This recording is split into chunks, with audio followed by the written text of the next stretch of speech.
स्थापना करने वाले प्रथम शासक बप्पा रावल, जिन्हें कालभोज के नाम से भी जाना जाता है। इन्होंने सिंधु नदी की पश्चिम की ओर से बढ़ते आक्रमणों को सदियों तक रोके रखा। इन्हीं के वंशज महाराणा कुंभा हुए, जिन्होंने अपने शासनकाल में 33 किलों का निर्माण करवाया, जिनमें विश्व प्रसिद्ध कुंभलगढ़ और चित्तौड़गढ़ का विजय स्तंभ मुख्य हैं। इसी राजवंश में एक और महाप्रतापी राजा राणा सांगा हुए, जिनका साम्राज्य अफगानिस्तान तक फैला था, जिनका जीवन चरित्र शौर्यपूर्ण गाथाओं, त्याग और बलिदान से भरा है। युद्ध के दौरान उनके शरीर पर 80 घाव लगे थे, जिनमें एक आंख, एक हाथ और एक पांव बुरी तरह से जख्मी होते हुए भी स्वाभिमान की रक्षा के लिए युद्ध में वे सदैव तत्पर रहे। पराक्रम और बलिदान की इस गाथा में एक नाम पन्नाधाय भी है, जो कि एक गुर्जर जाति की धाय मां थी, जिन्होंने अपने पुत्र चंदन का बलिदान देकर राणा उदय सिंह की रक्षा की, जिनके पुत्र महाराणा प्रताप हुए।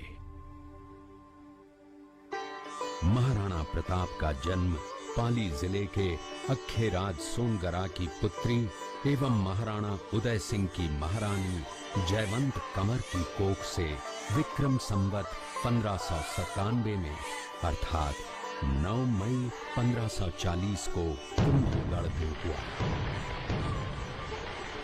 बाल्यकाल चित्तौड़गढ़ में गुजरा। करीब 17 वर्ष की आयु में ही प्रताप का विवाह अजबंदे कंवर के साथ हुआ। सन 1567 में अकबर ने जब चित्तौड़गढ़ पर आक्रमण किया तो मेवाड़ के प्रमुख सरदारों और सेना नायकों के आग्रह पर महाराणा उदय सिंह ने चित्तौड़गढ़ छोड़ दिया।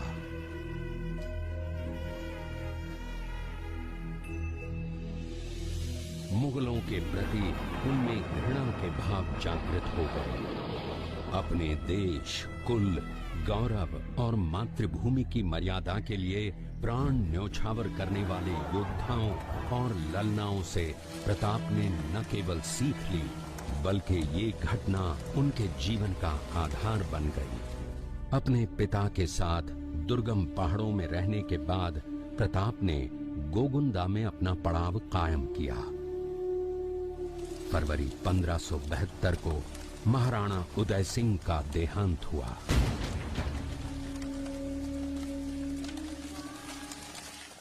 प्रताप की ज्येष्ठता और योग्यता को ध्यान में रखते हुए सरदारों ने उनको राजगद्दी पर आसीन किया।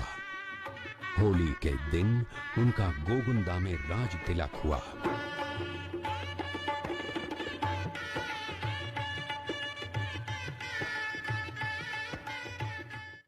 उस समय तक लगभग सभी राजाओं ने मुगल सम्राट अकबर की अधीनता स्वीकार कर ली थी। एकमात्र महाराणा प्रताप ने अपना मस्तक अकबर के आगे नहीं झुकाया। अपनी स्वाधीनता और सार्वभौमिकता के अधिकार को सर्वोपरि माना। अपने दृढ़ निश्चय का परिणाम प्रताप अच्छी तरह जानते थे। प्रताप मुगलों से लोहा लेने की तैयारी में जी जान से जुट गए। 18 जून 1576 की सुबह हल्दी घाटी और खमनोर के मध्य एक मैदान में ऐतिहासिक युद्ध हुआ, जो बाद में रक्त तलाई के नाम से जाना गया। महाराणा प्रताप की सेना गोगुंदा से हल्दी घाटी पहुंची, जबकि सेनापति मानसिंह के नेतृत्व में मुगल सेना ने हल्दी घाटी के ठीक नीचे मैदान में अपना मोर्चा जमाया। मुगल सेना के हरावल दस्ते द्वारा घाटी में घुसपैठ करने के प्रयास की प्रतिक्रिया स्वरूप महाराणा प्रताप की सेना मुगलों पर टूट पड़ी। प्रताप के हरावल सैन्य दलों का नेतृत्व पठान हाकिम खां सूर कर रहे थे। भीलू राणा, जो राणा पूंजा के नाम से भी जाने जाते हैं, उनके नेतृत्व में भील आदिवासियों ने गोरिल्ला पद्धति से युद्ध करते हुए मुगलों के छक्के छुड़ा दिए। देखते ही देखते शाही सेना में खलबली मच गई। रक्त तलाई, घोड़ों की टापों, हाथियों की चिंगारों और तलवारों की झनकारों से गूंज उठी। चारों तरफ हाहाकार मच गया।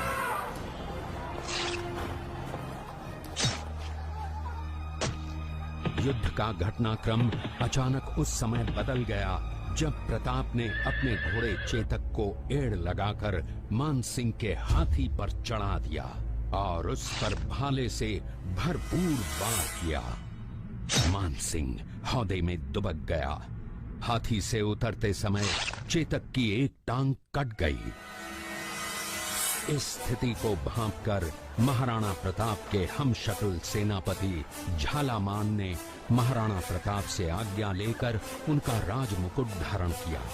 मुगल सेना झालामान को महाराणा प्रताप समझकर उन पर टूट पड़ी और झालामान शहीद हो गए।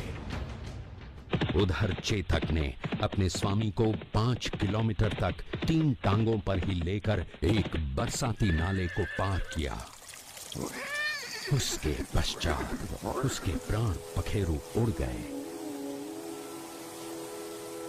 इस युद्ध से महाराणा प्रताप के मन पर गहरा प्रभाव पड़ा।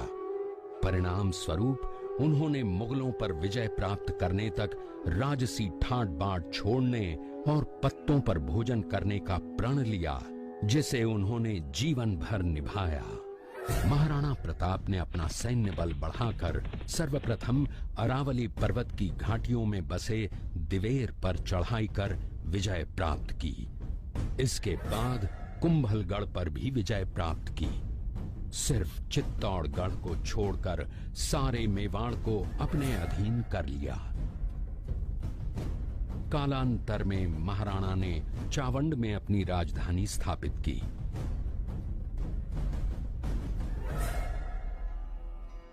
19 जनवरी 1597 को राणा प्रताप ने मात्र 57 वर्ष की आयु में इस संसार से प्रयाण किया।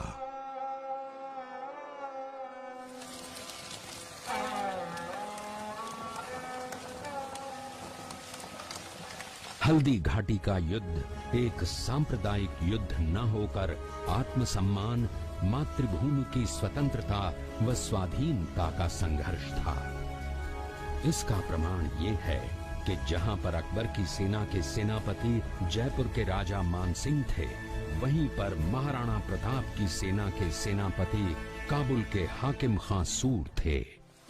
महाराणा प्रताप स्वतंत्रता की वेदी पर एक ऐसा अंगारा था जो आत्मसम्मान व देश गौरव के लिए दिन रात जलता रहा, धधकता रहा और अंत में बुझकर भी उसने देश में ऐसा लौह भर दिया जिसकी प्रखर किरणों ने भारत माता को गुलामी की जंजीरों से मुक्त कराने के लिए सदा प्रेरित किया।